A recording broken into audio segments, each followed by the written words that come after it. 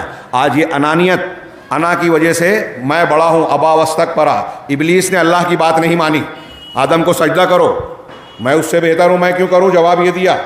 یہ نہیں سوچا کہ حکم دینے والا کون ہے. توحید یہ بتاتی ہے کہ جب رب العالمین سارے احکامات کا مالک ہے، خالق و مالک ہے، ہمارا سب کچھ اللہ ہے، تو وہ جہاں کہے جھک جاؤ جھک جانا ہے، وہ جہاں کہے اڑ جاؤ اڑ جانا ہے، جہاں کہے زندگی اختیار کرو، جہاں کہے موت. واللہ رب العالمین کے حکم کے سامنے ایک مومن بندہ اس سر جھکاتا ہے. یہی کہتے ہیں ہم جب نماز پڑھتے ہیں تو رکوع میں جانے وقت سر اٹھاتے وقت اللہ اکبر کہہ رہے ہیں، اذان میں اللہ اکبر کہہ رہے ہیں. یہ ہماری انانیت کو، دوسروں کے گھمنڈ اور بڑائیوں کو رد کیا جا رہا ہے کہ توحید یہ ہے کہ اللہ کی بڑائی کو مانا جائے، اس کا اعلان کیا جائے کہ اس کائنات کا مالک سب سے بڑی طاقت اللہ ہے، اس کے ذرے ذرے پر اس کی حکمرانی ہے. وہ چاہے گا تو کورونا پھیلے گا، وہ چاہے گا تو طاعون پھیلے گا، وہ چاہے گا تو پتہ ہلے گا، وہ چاہے گا تو آپ کی موت آئے گی، وہ نہیں چاہے گا تو پوری کائنات مل کر آپ کا بال بیکھا نہیں کر سکتی. یہ جب یہ عقیدہ توحید کا ہمارے اور آپ کے دل میں مضبوط ہوگا تو اس کا ہماری زندگی پر کیا اثر پڑے گا. 20 فائدے اس کے آئیں گے کہ بندہ تکبر اور گھمنڈ نہیں کرے گا، میری کیا اوقات ہے. قرآن نے کہا وَلَا تَمْشِ فِي الْأَرْضِ مَرَحًا، زمین میں اترا کے گھمنڈ سے نہ چلو. اِنَّكَ لَن تَخْرِقَ الْأَرْضَ، تم زمین کو پھاڑ نہیں سکتے. وَلَن تَبْلُغَ الْجِبَالَ طُولًا، اور پہاڑ کی بلندیوں کو نہیں پہنچ سکتے. تو بندہ جب یہ جانے گا تو اپنے اندر عاجزی آئے گی، اللہ کے حکم کو سنے گا، مانے گا. آج تھوڑی دیر کے لیے دیکھیے، وقت نہیں ہے، میں اشارے کر رہا ہوں، غور کیجئے. ہمارے گھر میں جھگڑا ہوتا ہے، باپ بیٹے کا جھگڑا، بھائی بھائی کا جھگڑا، بھائی بہن کا جھگڑا، وراثت کے مسائل، بہن کو بیٹی کو ہم وراثت نہیں دے رہے ہیں، قرآن حدیث نے جو کہا ہے نہیں مان رہے ہیں. یہ توحید کی کمی ہے. بندہ جب جانے گا کہ اللہ تعالیٰ نے فیصلہ کیا ہے تو اس پہ چو چرا نہیں کرے گا. اللہ تبارک و تعالیٰ کا حکم ہے تو اس کی خلاف ورزی نہیں کرے گا. اگر اللہ کا حکم نہیں مانوں گا تو جو بےمانی چلوں گا یہ بھی برباد کر دے گا مجھے. میں بےمانی کروں گا تو میری اولاد بھی ویسی رہے گی. یہ توحید کے اثرات ہوں گے کہ ہم حقدار کو حق دیں گے، بھائی بہن جو کمزور ہے یتیم کو اس کا حق دیں گے، کمزوروں پر ظلم نہیں کریں گے، اللہ کے سامنے جھکیں گے. اگر جھگڑا ہو گیا، لفڑا ہو گیا، کسی نے آ کے سمجھایا کہ اللہ کا یہ کہتا ہے، والدین آپ کے ساتھ سختی کر رہے ہیں، قرآن نے کہا کہ اف نہ کہو. اگر اللہ کا پر ایمان ہے، توحید ہے، تو سر جھکا دیں گے کہ اللہ کا حکم ہے. ہم والدین کے ساتھ نافرمانی بدتمیزی نہیں کر سکتے. اور نہیں ماننا ہے تو پھر ہیلے بہانے، ارے ٹھیک ہے قرآن میں اللہ نے کہا ہے کہ اف نہ کہو، لیکن میرے ابا ذرا الگ ٹائپ کے، اللہ کو نہیں معلوم تھا کہ آپ کے ابا الگ ہیں، آپ کو پتا ہے. یہ بہانے ہیں، ہیلے ہیں، فریب اور خوری ہے، اپنے آپ کو دھوکہ دینا ہے. توحید ہے تو یہاں میں عام زندگی کے معاملات میں یہ بات کہہ رہا ہوں، دین کے معاملے میں بھی یہ بات ہوگی کہ جب ہم اللہ کی توحید کے قائل اور مائل ہو جائیں گے، ماننے والے ہوں گے، اس کی جڑیں ہوگی، تو ہم حلال وہی مانیں گے جو اللہ نے حلال کیا، حرام وہی مانیں گے جو اللہ نے حرام کیا، شریعت اسی کو مانیں گے جو اللہ نے شریعت بنائی. اب اسی میں یہ حصے بکرے بھی آ گئے، اسی میں نماز کا طریقہ آ گیا، اسی میں عبادات کا معاملہ آ گیا، عقیدہ اور منہج آ گیا. میرے بھائیوں کو اسے اختلافی بات نہ سمجھے. ہمارے ہاں الگ الگ دین مذہب بنے ہوئے ہیں، الگ الگ فرقے بنے ہوئے ہیں. یہ کیوں بنے ہوئے ہیں؟ حقیقت میں اگر دیکھا جائے تو یہ تفرق، یہ اختلاف، آپس میں جو ہمارے محبت کی کمی یا نفرت وغیرہ ہے، یہ بھی توحید کی کمی ہے. توحید کا اجتماعی فائدہ یہ ہے کہ جو اللہ کو ایک ماننے والے ہیں وہ آپس میں ایک دوسرے کے بھائی بن جاتے ہیں، ایک دوسرے کا تعاون کرتے ہیں، ایک دوسرے کے تعاون علی البر والتقوی کی مثال بن جاتے ہیں. یہ توحید کے اجتماعی فائدے میں بیان کیا جاتا ہے کہ اجتماعیت پیدا ہوتی ہے. قرآن و حدیث کی بہت ساری دلیلیں ہیں کہ سارے مسلمان بھائی بہن ولا اور برا کی بنیاد پر توحید ہوگا تو اسی کی بنیاد پر رشتہ قائم ہوگا، اسی کی بنیاد پر رشتہ کٹے گا. بدر میں آپ دیکھیے، بدر میں غزوہ بدر میں حضرت ابو عبیدہ بن جراح نے اپنے سگے باپ کو مار دیا. بچنا چاہتے تھے لیکن سامنے سے لڑنے آئے، مجبوراً مارنا پڑا. حضرت عمر فاروق نے اپنے سگے ماموں کو قتل کیا. حضرت مصعب بن عمیر رضی اللہ تعالیٰ عنہ جنگ کے بعد جا رہے ہیں، ان کے سگا بھائی حبیب بن عمیر ایک انصاری صحابی ان کو باندھ رہے ہیں، قیدی بنایا. کہا اس کو اچھی طرح باندھنا، اس کی ماں بہت مال والی ہے۔ مصعب ابن عمیر کے بارے میں جانتے نا، مکہ میں ہر روز نیا لباس پہنتے تھے، خوشبو لگا کر جہاں سے جاتے تھے راستہ مہکتا تھا، لیکن جب مدینہ گئے مسلمان ہونے کے بعد تو سب کچھ لے لیا گیا تھا۔ ایک چادر پہنی تھی، کانٹوں سے اس کو سلا تھا، اللہ کے رسول صلی اللہ علیہ وسلم دیکھ کر رونے لگے تھے، احد میں شہید ہوئے۔ تو کہا اس کی ماں بڑی جو ہے وہ مال والی ہے۔ تو ان کے بھائی نے کہا کہ تم میرے بھائی ہوتے ہوئے میرے بارے میں یہ کہہ رہے ہو، تمہارے میرے بارے میں یہ وصیت ہے؟ تو حضرت مصعب نے جو جواب دیا تھا، توحید کا اثر انسانی زندگی پر، انہوں نے کہا تھا کہ اس وقت تو میرا بھائی نہیں ہے، یہ انصاری میرا بھائی۔ ہاں، قرآن کی آیت آئی سورہ ممتحنہ میں، لا تجد قوما یؤمنون باللہ والیوم الآخر یوادون من حاد اللہ ولو كانوا آباءهم او ابناءهم او اخوانهم او عشیرتهم۔ اللہ اکبر، یہ توحید کا اثر انسانی زندگی پر ہمارے ہاں کیا ہے کہ ہم جائزہ لیں۔ قرآن کا فرمان ہے کہ ایسے لوگوں کو آپ نہیں پائیں گے، لا تجد قوما، جو اللہ پر اور آخرت کے دن پر ایمان رکھتے ہیں، جو توحید والے ہیں۔ توحید والے ایسے نہیں ہو سکتے۔ کیسے نہیں ہو سکتے؟ کہ یوادون من حاد اللہ ورسولہ، کہ جو اللہ اور اس کے رسول کی مخالفت کریں، دشمنی کریں، شرک کریں، بدعت کریں، سنتوں کی مخالفت کریں، ان سے دوستی کی پینگیں بڑھائیں۔ ایسا نہیں ہو سکتا۔ کیا آپ میں سے کوئی کہے گا کہ ابو جہل میرا پسندیدہ کردار ہے؟ اللہ کا دشمن ہمارا دوست ہو سکتا ہے، پسندیدہ ہو سکتا ہے؟ اگر ایسا ہوا تو اللہ کہہ رہا ہے ایمان ہی نہیں ہے۔ تو جو اللہ اور رسول کا دشمن ہے وہ ہمارا دوست نہیں ہو سکتا۔ وَلَوْ كَانُوا آبَاءَهُمْ، چاہے وہ باپ دادا ہی کیوں نہ ہو، بیٹے ہی کیوں نہ ہو، ہاں بھائی کیوں نہ ہو، اور عشیرتہم، یا ان کے گھر خاندان اور بیوی بچے ہی کیوں نہ ہو۔ توحید کا اثر یہ ہونا چاہیے کہ دوستی، دشمنی، تعلق اور تعاون کی بنیاد یہ عقیدہ اور منہج ہے۔ توحید ہوگی مضبوط تو اللہ پر بھروسہ۔ ہم کو یہ معلوم ہوگا کہ کائنات کا نظام اللہ چلا رہا ہے، نفع اور نقصان اسی کے ہاتھ میں ہے۔ ہاں، آج ہمارے یہاں ایک بڑی کمزوری ہے، مہنگائی آئی، گورنمنٹ کی غلط پالیسی، کورونا پھیلا، سازش ہے ٹیکہ بیچنے کی، اور وہ جو ہے کیا وہ بل گیٹس اور فلاں کا یہ سازش ہے اور ان کا طریقہ ہے، ہاں فلاں اور فلاں طریقہ، یہ فلاں مصیبت آئی، بارش زیادہ ہو رہی ہے، دیر سے ہو رہی ہے، گرمی زیادہ پڑ رہی ہے، اس کی یہ سائنسی وجہ، فضائی وجہ، آلودگی ہے، فلاں ہے، سب کچھ ٹھیک ہے۔ ایک مسلمان ہونے کی وجہ سے توحید کا اثر کیا ہونا چاہیے، یہ بات اچھی طرح دماغ میں بٹھائیے۔ یہ ایسی چیز ہے شرکیہ، شرک اصغر، صحابہ کرام ابن عباس وغیرہ کہتے ہیں۔ اگر آپ یہ بولتے نا کہ میں آج ڈاکٹر نہیں ہوتا تو میرے ابا بچتے نہیں، یہ شرک اصغر ہے، شرک ہے۔ اگر عقیدہ نہیں ہے، زبان پہ ہے تو شرک اصغر ہے، اور عقیدہ ہے تو شرک اکبر ہے۔ آپ کو کیا کہنا چاہیے؟ الحمدللہ ڈاکٹر نے میرے ابا کو بچا لیا، الحمدللہ ڈاکٹر نے توفیق دی، یا بر وقت جو ہے اللہ تبارک و تعالیٰ نے ڈاکٹر کو بھیجا اور اس کو صحیح دوا دینے کی توفیق ملی، بچ گئے ابا۔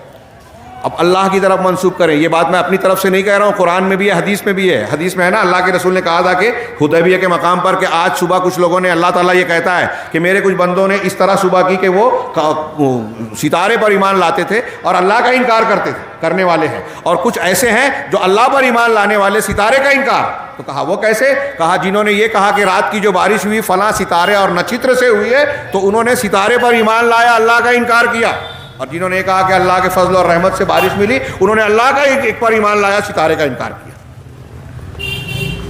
تو اب ایسے ہی ہمارے یہاں بہت سارے یہ اسباب ہیں، مہنگائی بڑھ رہی ہے، بے روزگاری ہو رہی ہے، سیاسی انارکی ہے، فلاں تکلیف ہے، یہ اسباب حکومتیں یا فلاں اور فلاں ہو سکتے ہیں، یہ اسباب ہیں، لیکن ان اسباب پر کس کی حکمرانی ہے؟ ان اسباب کو پیدا کرنے والا کون ہے؟ وہ مسبب الاسباب رب العالمین ہے، جس کی مشیت کے بغیر ایک پتا نہیں ہلتا۔ لہذا کورونا کی بیماری پھیلی ہو، کسی نے سازش کی ہو سکتا ہے یہ صحیح ہو، لیکن وہ سازش ذریعہ ہے، اور اس کے اسباب کی بات اللہ کے ہاتھ میں ہے، اور مصیبتوں کی جڑ ہم اپنے اندر خود پیدا کرتے ہیں اپنے اعمال اور عقائد کی بنیاد پر۔ تو خیر، میں عرض کر رہا تھا کہ اگر توحید ہوگی بندے کے اندر تو توکل آئے گا، اللہ پر بھروسہ۔ سیدنا ابراہیم کی مثال، انبیاء کی مثال ہم نے پڑھی، ہاں، کہ کسی بھی حالت میں۔ آج میں ایک بات کہہ رہا ہوں، دیکھیے کورونا میں لوگ تعجب کرتے تھے کہ مسلمانوں کا معاملہ اس سے خوف و ڈر کا ویسا نہیں ہے جیسے دوسروں کا ہے۔ ایک اور بھی کردار، ہاسپٹلس میں جب کسی مریض کی موت ہو جاتی ہے تو ہم دیکھتے ہیں کہ زیادہ تر آج کچھ مسلمان بھی جو ایمان صحیح نہیں رکھتے، توحید والے نہیں ہیں، ان کی طرف سے بھی ہوتا ہے، لیکن زیادہ تر غیر مسلم ڈاکٹر کو مارتے ہیں، توڑ پھوڑ مچاتے ہیں اور بہت کچھ کرتے ہیں. میں یہ نہیں کہتا کہ ان کی کوتاہی نہیں ہوتی ہوگی, لیکن اس کے مقابلے میں کوئی ایسی مصیبت جب آتی ہے تو مسلمان کا کردار دیکھیے غیر مسلم کے مقابلے میں الگ ہوتا ہے. کیوں کورونا سے وہ نہیں ڈرا؟ طاعون کے مرض میں صورت میں جو ہے اپنے رشتہ داروں کو چھوڑ کے لوگ بھاگ گئے. ایک بیٹا اپنی ماں کو چھوڑ کے گیا اور پڑوس کا مسلمان اس کی خدمت کر رہا ہے. کیوں؟ اسے طاعون کا ڈر نہیں ہے؟ نہیں. رشیا میں رصدگاہ میں گہن کا مطالعہ کرنے کے لیے 30 سائنٹسٹ ماہرین فلکیات کو گورنمنٹ نے لگایا. سب غیر مسلم تھے, ایک مسلم تھے, بنارس میں جامعہ سلفیہ میں آئے تھے. وہ انہوں نے بیان کیا, گہن لگنے لگا تو 29 جو غیر مسلم تھے بے ہوش ہو گئے, وہ ایک ہوش میں رہے. کہا میں اس لیے ہوش میں تھا کہ میں توحید والا تھا, میں یہ جانتا تھا کہ یہ اللہ تعالیٰ کا نظام ہے بنایا ہوا. وہ ڈر گئے کہ یہ ٹکرا جائیں گے اور سب تباہ ہو جائے گا, اس لیے بے ہوش ہو گئے. تو یہ فرق کیوں آتا ہے؟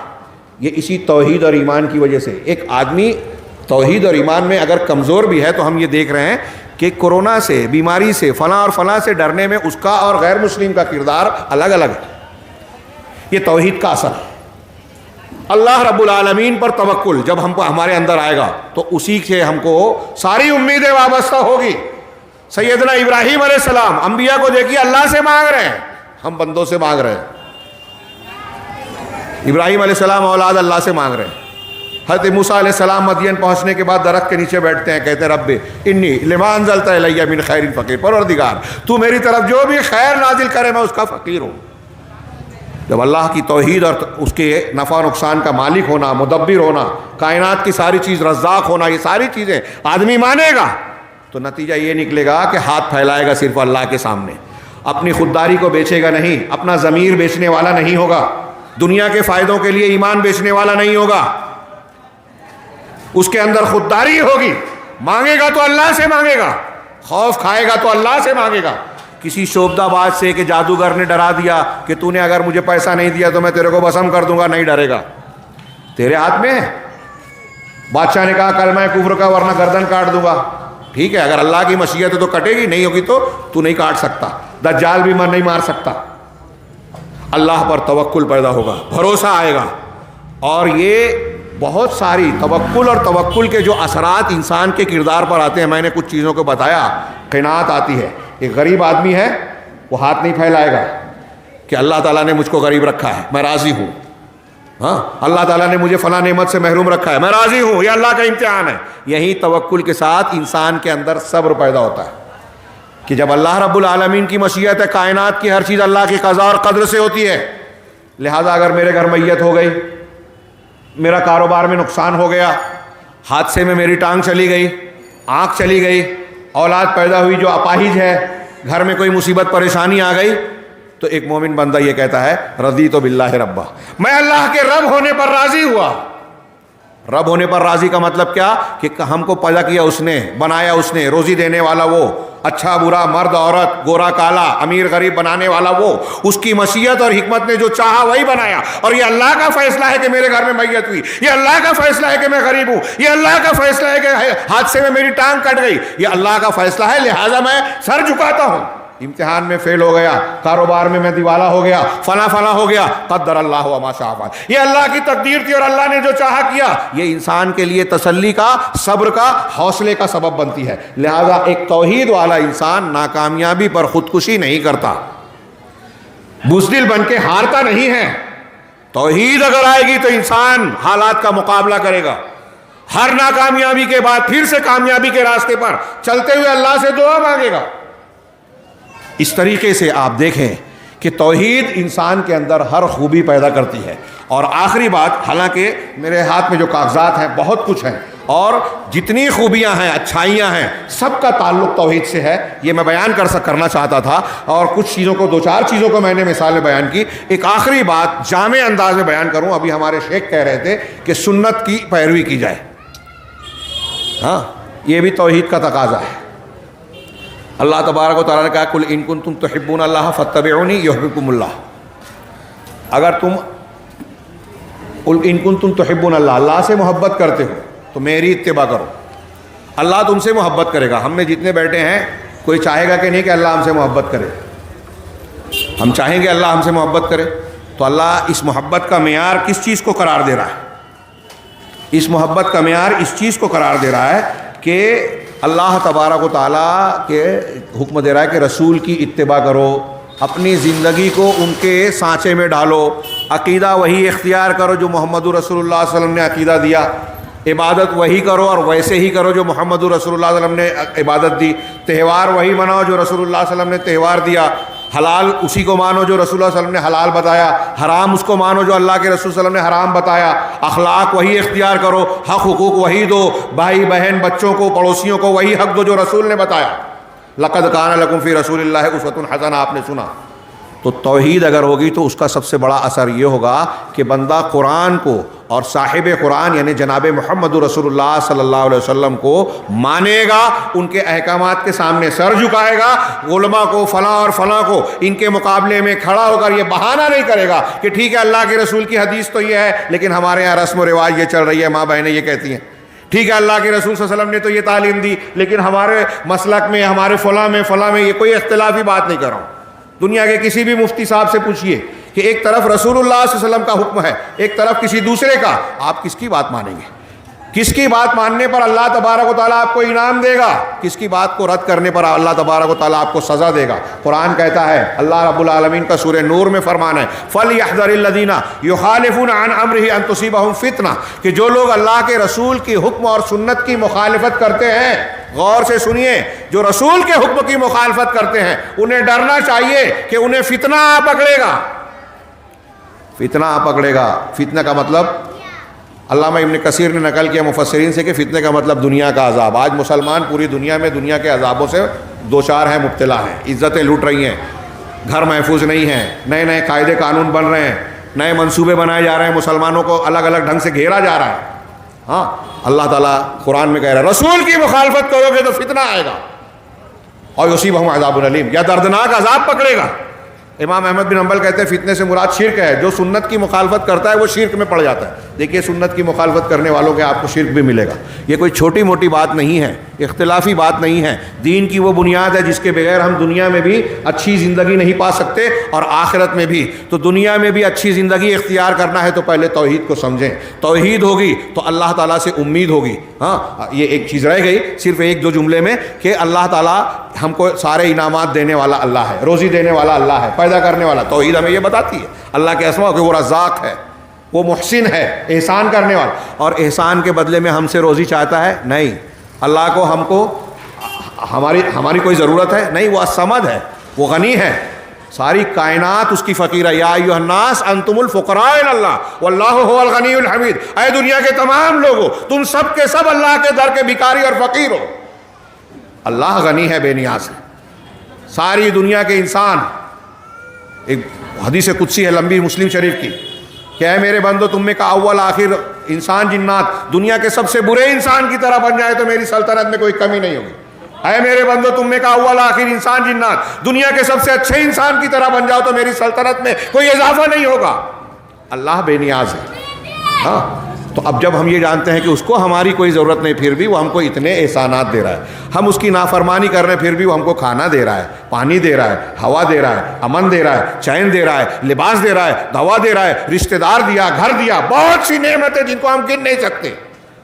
جب بندہ یہ جانے گا اس کی توحید اور اس کے اسماء و صفات کے یہ نتائج، تو دل میں محبت پیدا ہوگی۔ اللہ رب العالمین کے سامنے بندہ جھکے گا کہ جو اتنے احسانات کیا ہے، تو ہم اگر اپنی جان دے بھی دیں، جان دی ہوئی اسی کی تھی، حق تو یہ ہے کہ حق ادا نہ ہوا۔ سب کچھ قربان کرنے کے بعد آدمی پہچانے گا توحید ہوگی تو یہ یقین کرے گا کہ ہم اللہ کا حق ادا نہیں کر سکتے، لہٰذا بندہ اپنی زندگی کے مقصد میں یعنی اللہ کی بندگی اور عبادت میں پورا کا پورا اپنے آپ کو لگا دے گا، جھونک دے گا، سب کچھ نچھاور کرنے کے لیے تیار ہو جائے گا، جیسے صحابہ کرام جان مال سب اللہ کے راستے میں لگا رہے ہیں، اور جب اللہ کے راستے میں گردن کٹ رہی ہے تو چہرے پر مسکراہٹ آ رہی ہے کہ فزت رب الکعبہ، رب کعبہ کی قسم میں کامیاب ہو گیا۔ حضرت ابو عمارہ احد میں شہید ہو رہے ہیں، آخری سانسیں چل رہی ہے، اللہ کے رسول صلی اللہ علیہ وسلم نے پوچھا کہ ان کو دیکھو، بلایا کہ اللہ کے رسول کو بلاؤ، میں نہیں آ سکتا، آپ قریب آئے، اشارہ کیا کہ آپ قریب آ جائیے، اللہ کے رسول صلی اللہ علیہ وسلم زمین پر دونوں گھٹنے ٹیک کر آپ کے قریب ہو گئے۔ حضرت ابو عمارہ بن سکن آخری سانسیں چل رہی ہے، اپنا پورا جسم اٹھا کر سر جو ہے آپ کے زانوں پر رکھتے، آپ کے چہرہ انور کو دیکھ کر مسکرانے لگے، اور مسکراتے مسکراتے روح قبض ہو گئی. ہاں، مولانا آزاد نے ایسی کئی واقعات کا ذکر کر کہا کہ یہ معنی ہے کہ صحابہ کرام کے بارے میں جو اللہ تعالیٰ نے کہا کہ وہ اللہ سے راضی ہوئے. اللہ سے راضی ہوئے کا مطلب کیا؟ کہ اللہ کے راستے میں جو تکلیف مصیبت آئی مسکرا کر قبول کیا.